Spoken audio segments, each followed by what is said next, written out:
comes the Penn State blitz. Lots of running room down the sideline. Eric All, the tight end. Will they catch him? No! Touchdown, Michigan! And say, hey, Cade, you were born for this. Born for drives like this. And then he went out and did what he does. So, very cold-blooded. After that, guy made a good play. With the sack fumble, but didn't bat an eye. Just came back and took the team down the field for the winning drive. They had shown some man tendencies throughout the season on really big downs, and Coach Gaius had the perfect call for it. We anticipated it, we got it, and Eric made us right. How about those Wolverines? If that's not grit, I don't know what is.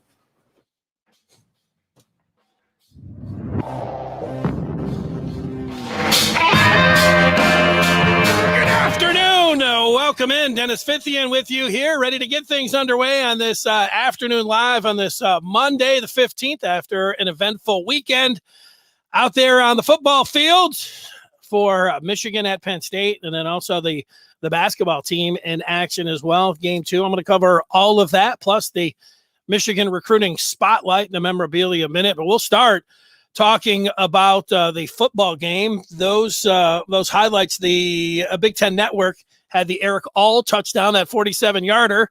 That one will not soon be forgotten with the 47-yard hookup with Cade McNamara. You also heard Cade McNamara there. And Jim Harbaugh in his post-game press conference out there in State College, a game that Michigan won 21-17. They got in the early hole 3-0 and looked like it was going to be 6-0 from the 2 there. Penn State gambling and going with a fake field goal, but Michigan gets that touchdown to take the 7-3 lead. They're looking pretty good, although Penn State comes up and is able to make it a 1-point game at the half. Michigan's best drive of the game was the first series they had in the third quarter. They took it down the field.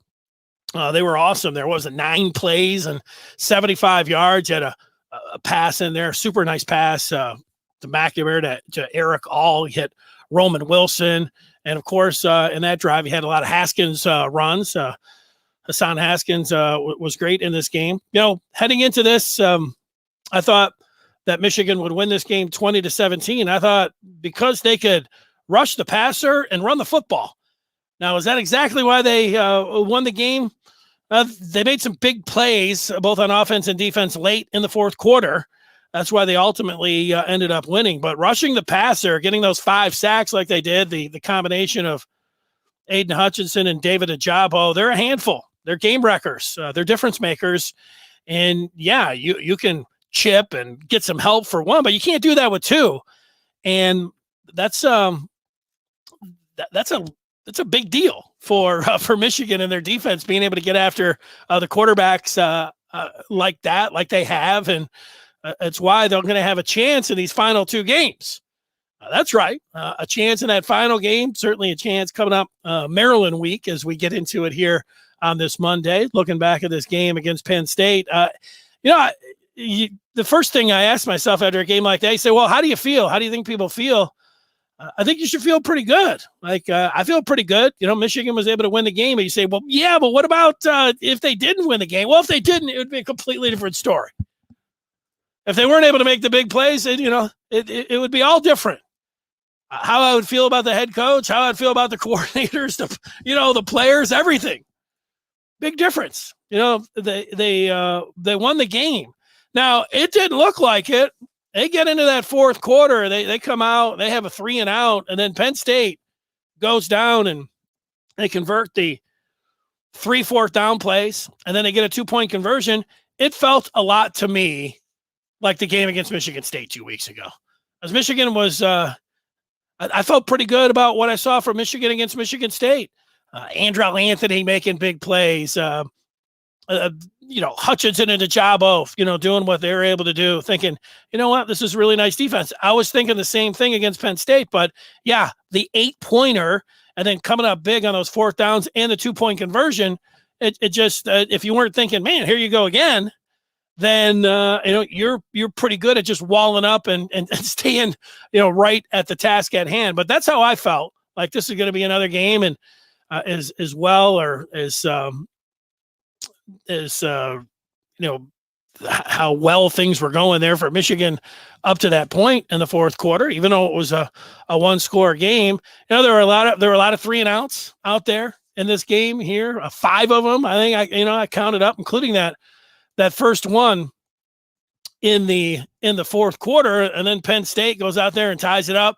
It's like there's a lot of time left here in the fourth quarter.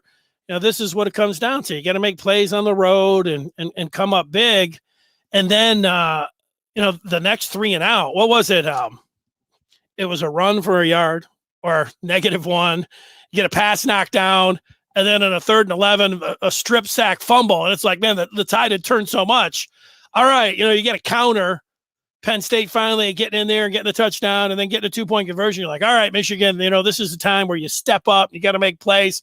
-1, pass knockdown, 3rd and 11, strip sack in your own end, first turnover of the game there for you. And it's like, oh man, the wheels have come off here. This is a sad performance. But you know what? There was still a lot of time left, and the defense did a nice job there, buried in their own end, to be able to force Penn State into a field goal. And even though Penn State, retook the lead there 17-14, you do, and especially when you're looking back there, Penn State scores a touchdown, might end up being a different story, or feels like a different story, but they didn't.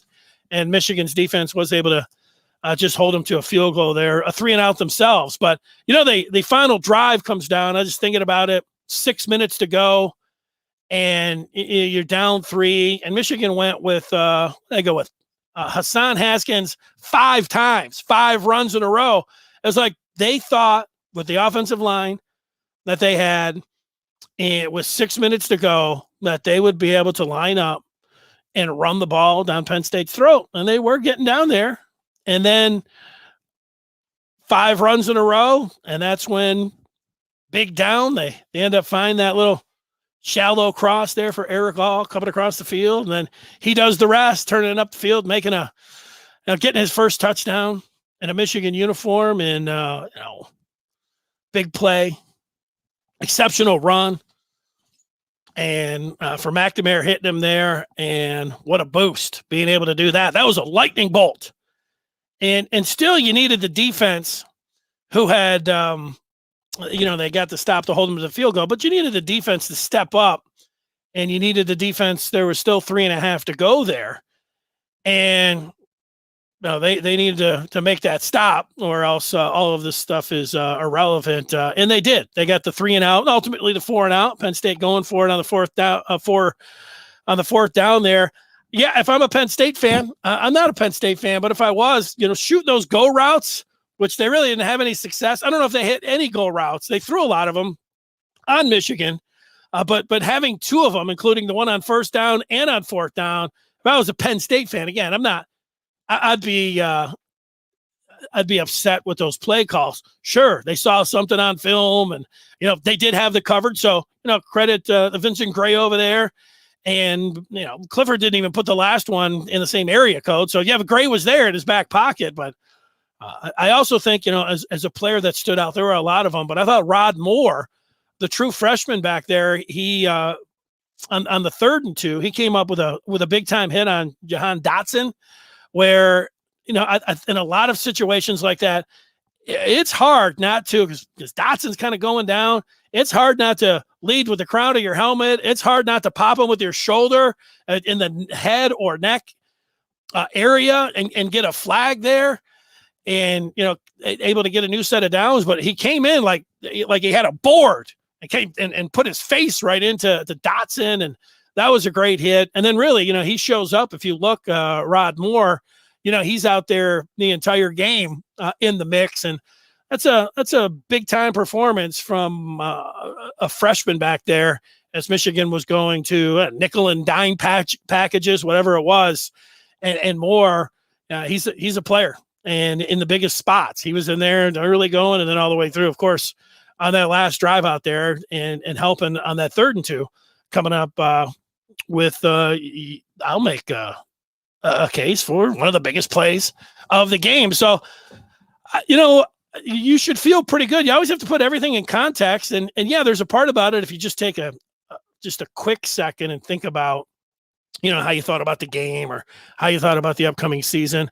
I didn't see anybody picking Michigan to win 9 games, let alone 10, which they're in position, and they're, what are they, 14.5 point favorite against Maryland. They should get their 10th win. 10 wins would be feel like a pretty successful season. You're going into the year saying 10 wins. You'd have sounded, if you said 10 wins, I didn't hear it like anybody saying it. Maybe you posted it, and maybe you said, I really believe in this team, and that's great. If you did that, I didn't see any of those 10 win predictions before the season started. I picked 8, and here they are. They're in a pretty good spot to be able to put themselves in position for that final game. And it was only a few years ago, but the 2016 game, I thought Michigan was going to win that game. I picked them to win that game. And you know what? In 2018, I said, I'm not going to be fooled again. And then I wasn't fooled again, but I watched what transpired out on the field, both with Michigan and in Ohio State. And, Michigan was a pretty good favorite, heading down to Columbus when they ultimately gave up 62 points, and so, yeah, disappointing for sure. But I think everybody, if you're honest, felt like Michigan had a good chance to win there in 2019. I'm not saying this is a spot in 2 weeks that we're already talking about. I'm flipping. I like Michigan against Ohio State. I'm not ready to say that.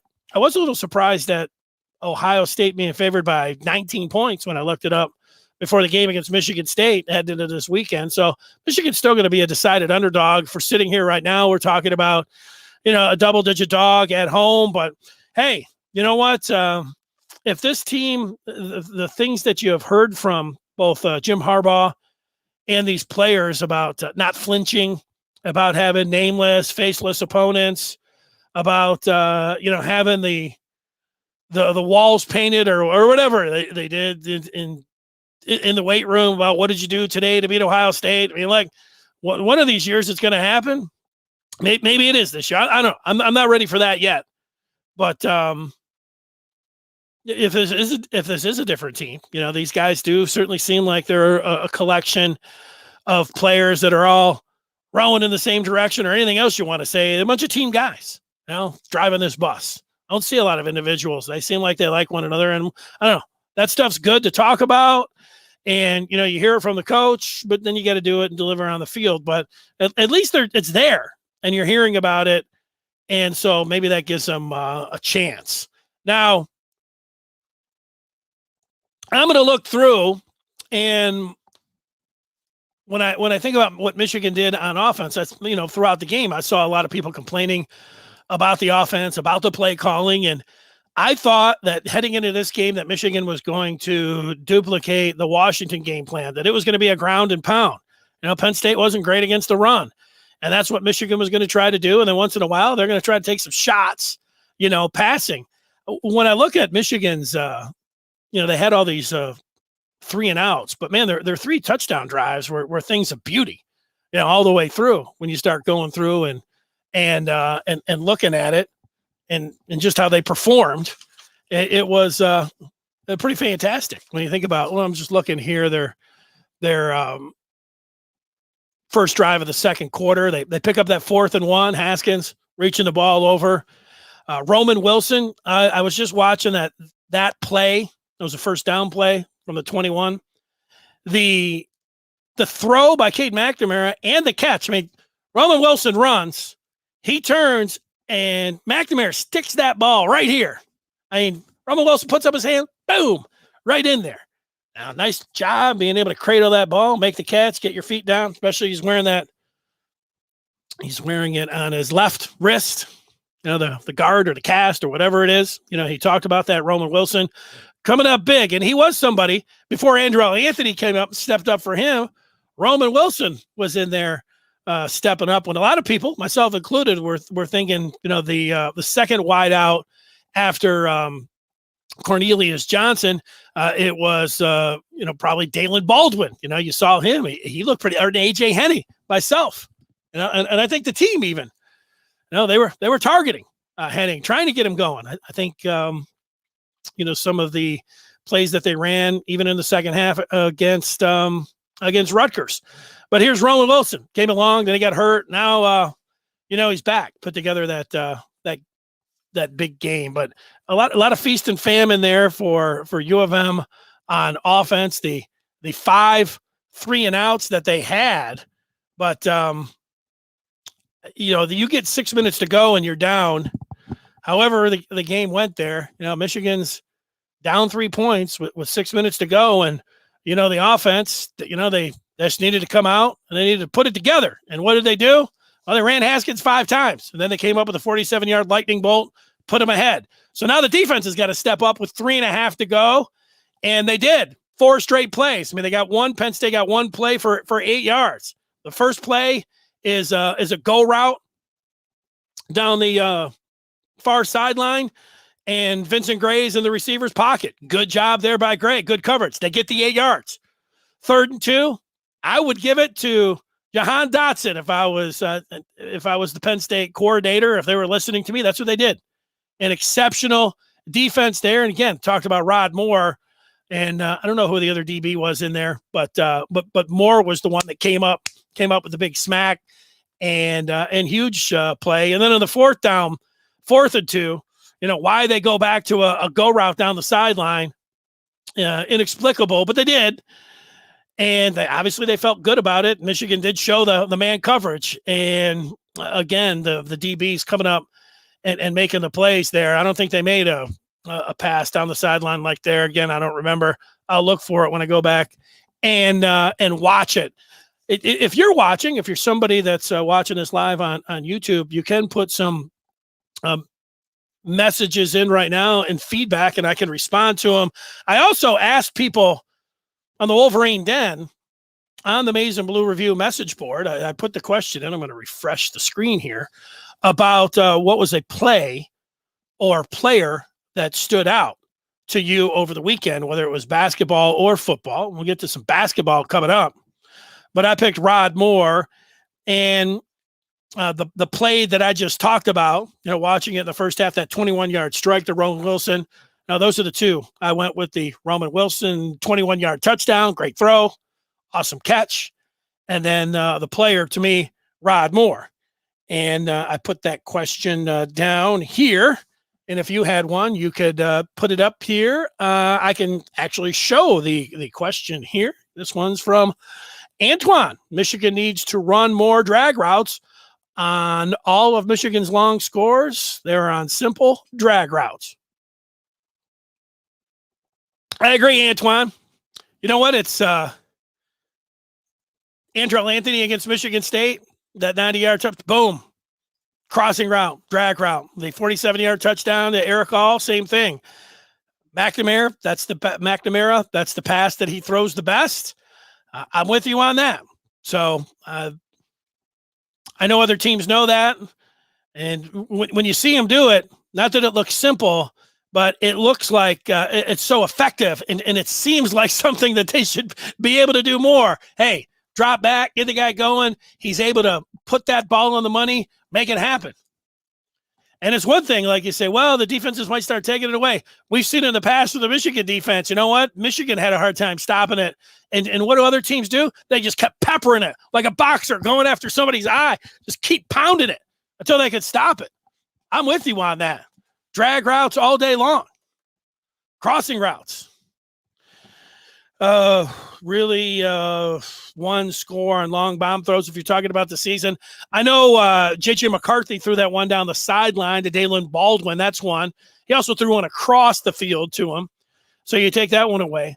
The flea flicker to Cornelius Johnson against Wisconsin, that wasn't a drag route. That was a great throw by McNamara. I'm thinking of some of the other ones, some of the TDs, but in the one I'm talking about with Roman Wilson, I mean, that's not a drag route. That's just, little post route that was thrown exceptional too. So there have been some other ones, but that is his best throw, and it looks so good with him delivering the ball there. I think they should do that more screens to Haskins, and they get rid of the RPO no one respects or thinks Cade is running. That's true. With the exception of last week, I don't think I've seen Cade take off and do anything in the run game. So I'm with you on that. If you're not going to respect it, there's really no reason to go to it. Throwing the ball more to Hassan Haskins, you say? Well, when you run for 156 yards, you think, well, did they need to do that? Well, they did. They threw to him what? He had 5 catches. 5 catches for 45 yards. So that's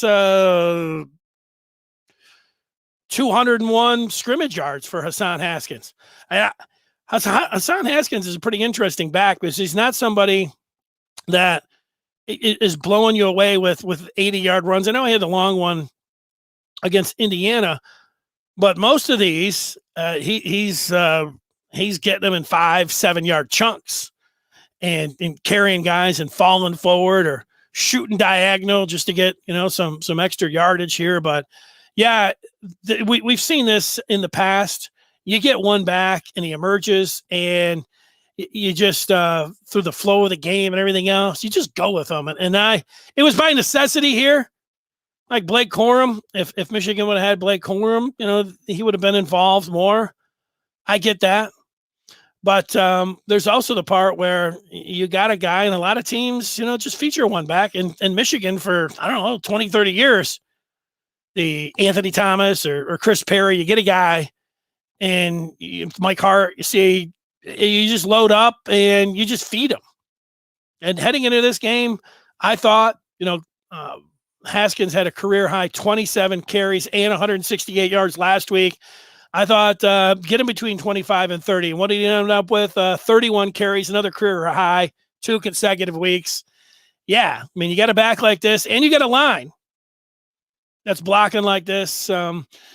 It can be tough to watch as a fan that is watching modern football, that you expect a lot of fireworks and scoring.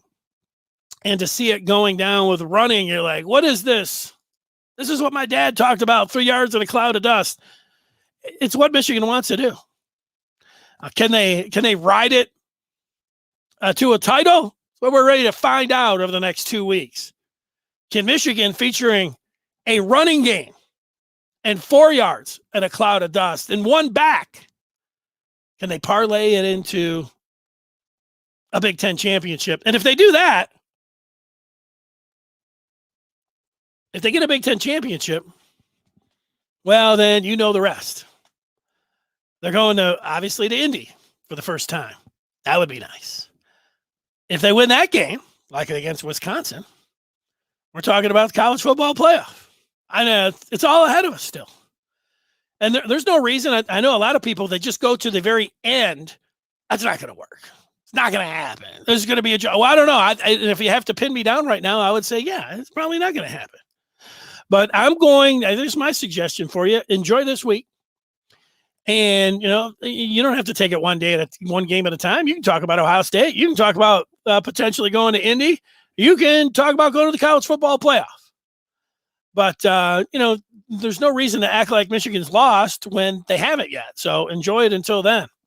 I know in the last 3 times where they came down to the game against Ohio State, and at least the last 2 times, they had to win the game. The first time in 2015, they needed some help. I think Michigan State had to lose to Penn State. We know that didn't happen or whatever else, but they were still going into that game with a chance. It didn't happen in 2015. And then in 2016, that was the triple overtime where the spot came up just short. Could have gone either way. I'd bring that up because I took the Big Ten championship weekend off with the idea that I was going to be heading to Indy to enjoy the Big Ten championship game. 3 times, 2015, 2016, and last time was 2018. I took that weekend off 2 weeks ahead of time. So people are talking about, well, you just it's Maryland, put the blinders on. Well, some people, you got 2 weeks to go. You got to sometimes you got to give like a month's notice. I was taking that weekend off 3 times. That worked out. I went and spent time with my dad instead down in Arkansas. And the kick of the pants, though, about that is that driving to Arkansas, I was going, 94 to 69 that goes right through Indy. Or even when you take the bypass around Indy, there it is, driving around. Lucas Oil. I could see it. Saw it, and then drove right past. So yeah, the both the offense and the defense in the final 6 minutes. Offense scores with 6 minutes to go. The all touchdown after those 5 Haskins runs, and then with 3.5 to go, the defense comes up big in those 4 plays, and Michigan comes away with a victory. They've got 9 wins on the year, and they trailed 3-0, got up 7-3, 7-6 at the half. First drive of the second half was their best drive of the game. They go up 14-6. Yeah, you'd like to see them bury them so it doesn't come down to where it's nail biting time in the fourth quarter, but that didn't happen. 8-point play, tied at 14, sack, strip. Next thing you know, 17-14. All of those emotions that you didn't want to deal with, they came rushing in. I felt them myself. And for about a minute or two there, it was like, this team's, maybe they're not just, they're not good, and they can't make a play. And, this is why you lose games, but hey, it was just there for about a minute.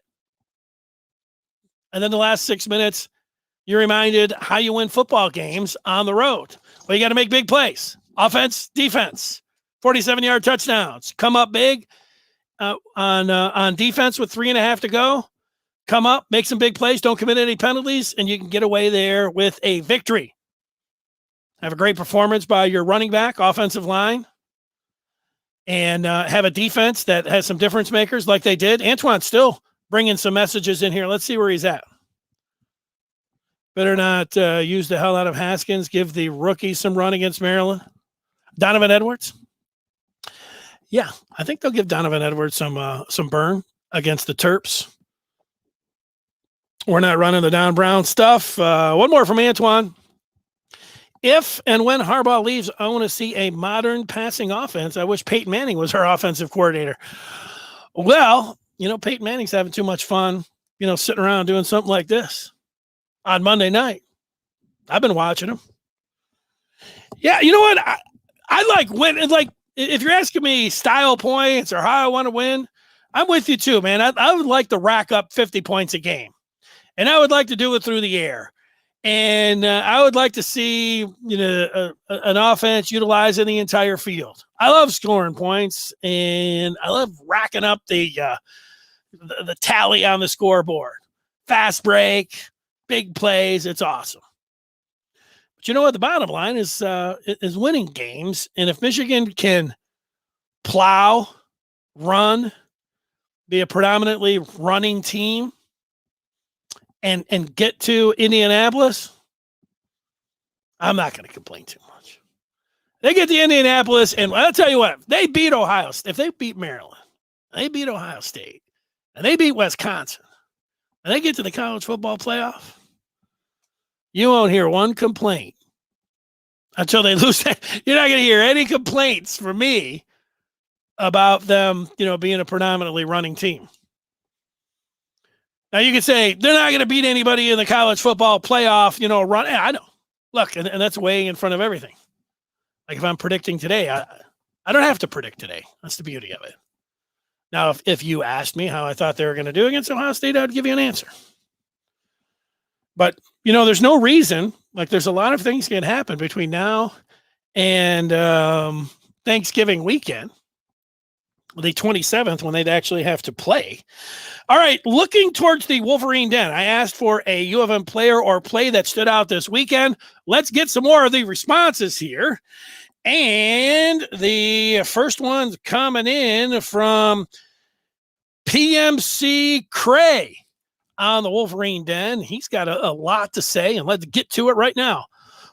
He goes to football first. I'm all right with that. This is easy. The crossing routes U of M ran that resulted in Eric All's gallop down the sideline to the house. For years, we've seen teams like Ohio State, Indiana, or Penn State just kill us by using crossing routes, mostly during the Don Brown era. For me, it was so satisfying in all caps, to see us finally use stuff on others. that they have so successfully used on us. Yeah. And you know, when you see successful plays and you go back and watch them, like you watch that pass to All, he catches it right at the line of scrimmage. It's a pretty innocent looking play. He's just a little shallow cross. McNamara just throws it to him. It's like, all right, and you get a first down. Next thing you know, he's turning it upfield. Maybe he's got a big gainer. Took it to the house. You know, you'll never forget. I'll never forget that play. Nobody's ever forgetting that one. So, yeah, that is easy. 47-yard touchdown when you're trailing by 3 with under 6 to go.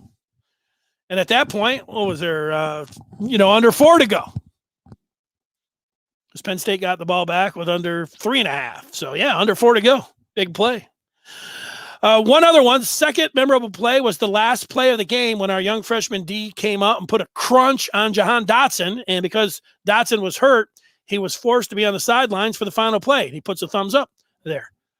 Yeah, you're talking about Rod Moore. I'm right with you on that one. That's the one that I picked. Now to basketball. Let's see, and I'll get to some basketball here.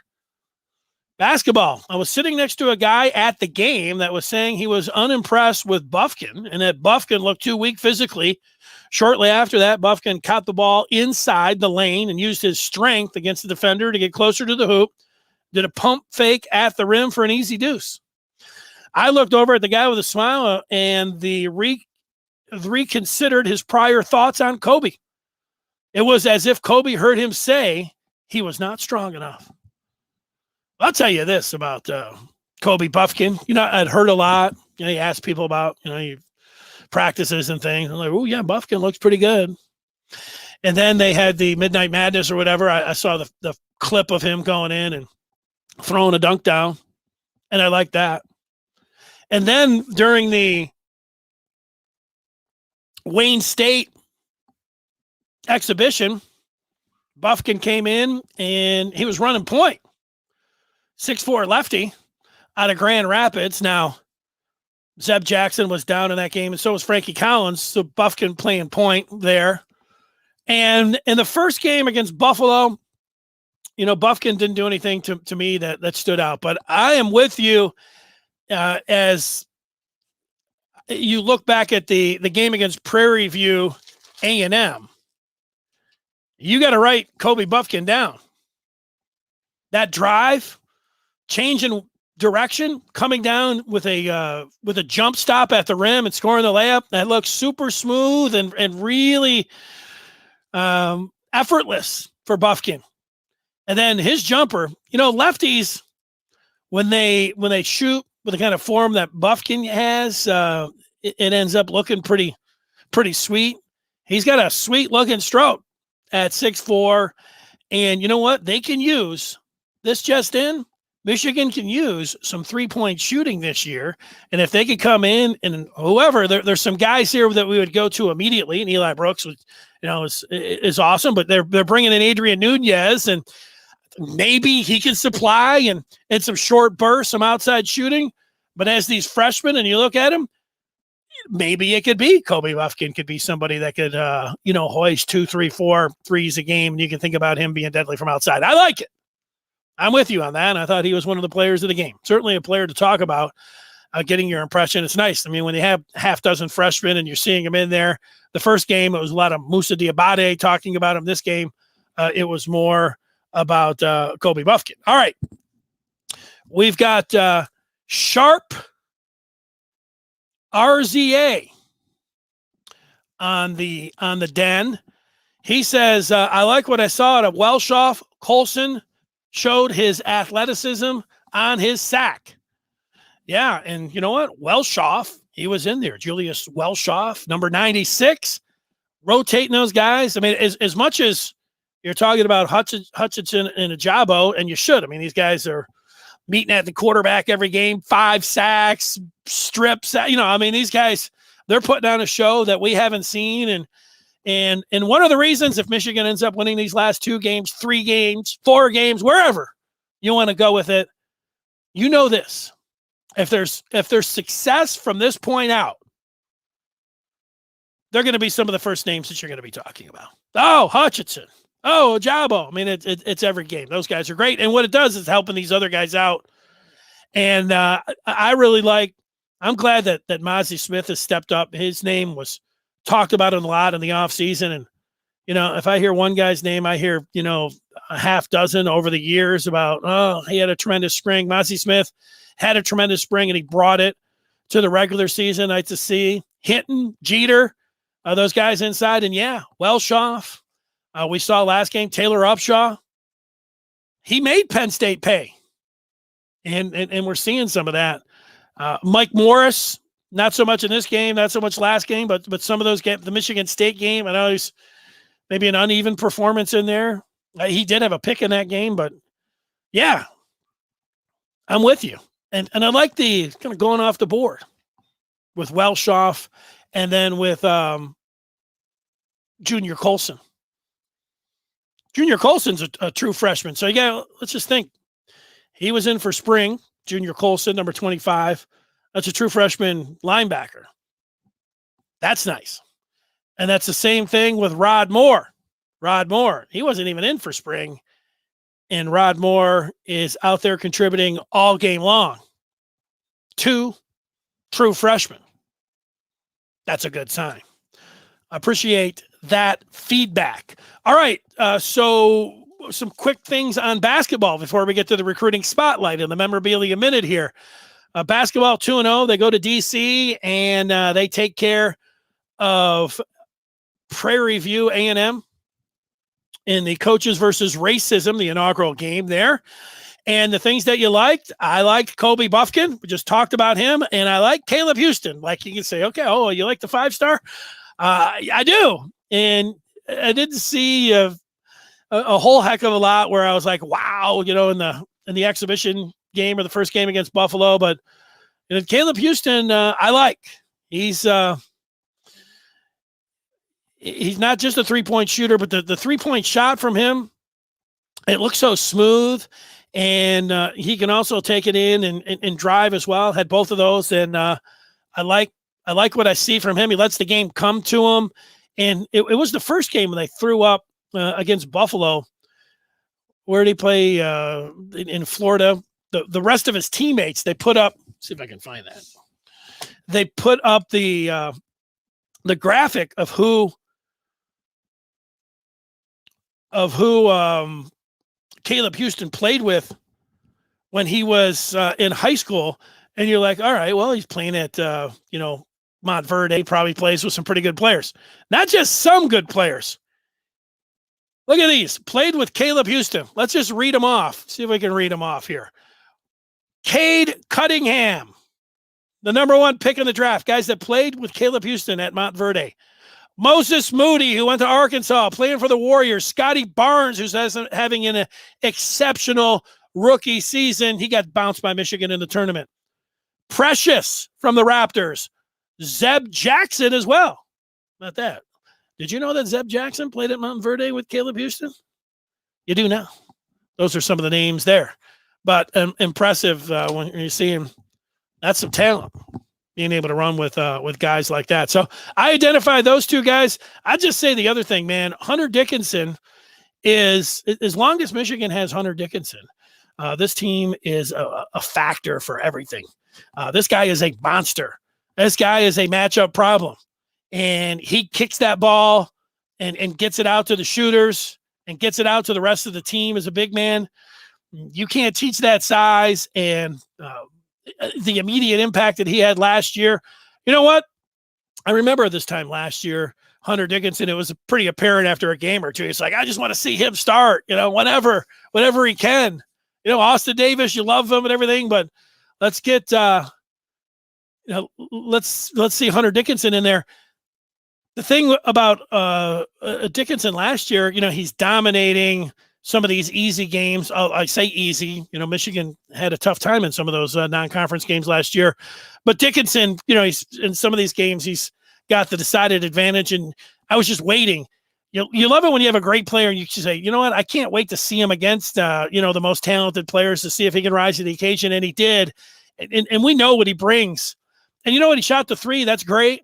He's able to do that. But just being able to go down there in the post and certain times in games and just going down there and saying, let's ride them. And Michigan's got that. And as long as Michigan's got him and the other players that Juwan Howard has been able to put around Hunter Dickinson, this team's a factor. This team's a factor for everything. So I wouldn't get down too much on, I see during the games, it's like, oh man, they're so young. They turn the ball over. What about the free throw shooting? I'm not worried about the free throw shooting. Caleb Houston, Hunter Dickinson and Devontae Jones were 3 of 10. And people are complaining, you got to shoot free throws. You do get to shoot free throws, but Hunter Dickinson was a 73% free throw shooter last year for the entire year. So after 2 games, and after 1 game, I think he's going to be okay from the charity stripe. And then Devontae Jones, look up his career free throw shooting. He shot 86% from the line last year. He's an 85% career free throw shooter. Yeah. Him, missing as many free throws right now. Is it a surprise? It's shocking. But my guess is that he's going to rip off like 10, 20 in a row, and you'll be like, man, this guy's a great free throw shooter. Well, he's a great free throw shooter, so I'm not worried about that. Am I worried about the 20 turnovers? I'd like to see them cut that in half. I think you look, Caleb Houston had 4, Diabate had 2. I like that Juwan Howard, I think they'll tighten that up when they get into conference play. Maybe they'll even do it this week. But you know what? Getting out there and letting these guys see what they can do, like when people say it's almost cliche, we're only 2 games into the season, like let Moussa Diabate do anything. Like his ceiling's limitless. I agree with that. Let's see what he can do. The guy looks like he's an exceptional passer. He's a rim protector. He can run the floor. He can throw it down with authority. He looks like he can face up and have a variety of moves. And do you want him taking it and running the floor and feeling like, hey, I want to see what he can do. And you know what? Maybe he can do all of those things. So allowing a couple turnovers here that you might even take somebody out if this was a regular season game,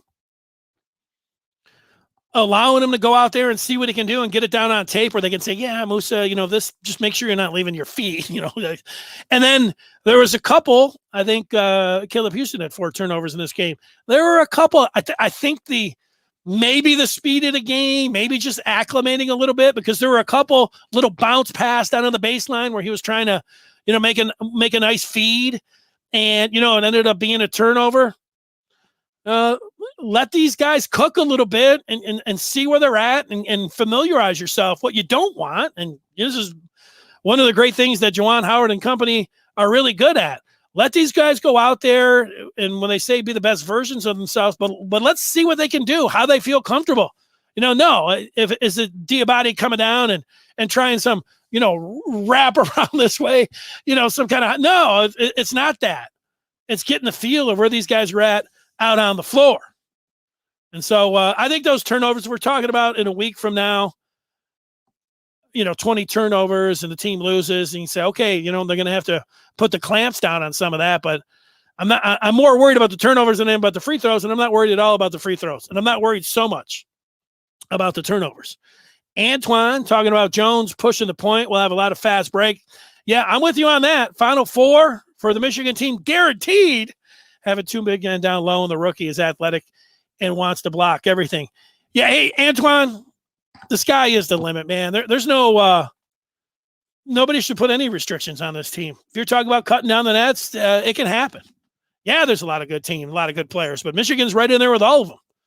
I think it's going to be a fantastic season, and I think that winning the Big Ten tournament and going all the way, I'm good with that kind of conversation. Why not? They were that close last year, and I like the team this year. All right, let's take the turn and get into our last 2 items here. I thought today, I was like, you know what? I'll probably just go 20 minutes. I appreciate anybody watching and being able to deal with me this whole time as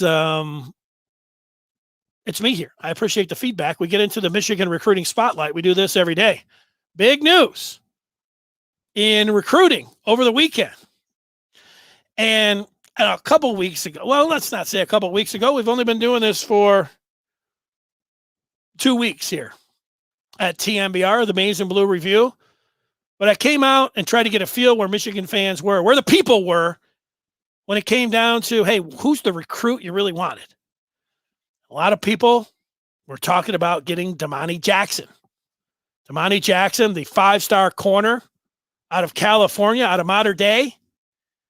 He was committed to USC. And yeah, we knew he was friends with Will Johnson. He was in for the Washington game, and he had said a lot of nice things. Then he made a trip last week to Alabama, and Michigan looked like they had dropped to 3 in terms of, if you had to rank on ultimately where he was going to go. USC still number 1. Bama looked like they had moved in front of Michigan, and then Michigan, I wouldn't say a distant third, but, number 3. Well, over the weekend, we find out that Damani Jackson decommits from USC. And now, he liked his trip to Alabama. And who wouldn't? I mean, if you see the jewelry, cash, I don't know, whatever, you just see everything, whatever, the hardware. I don't have to explain what you're seeing down in Alabama. You saw for the, who got game. You know what Alabama brings to the table. You've watched Nick Saban talk to these recruits. So, but the thing about Damani Jackson, which is so encouraging now, if you're a Michigan fan, is he says he's going to visit Michigan again. He's going to be in for the Ohio State game. That game's on the 27th. And then he said, Damani Jackson, that he's going to be an early signing day special. That means that this year it's on December the 15th.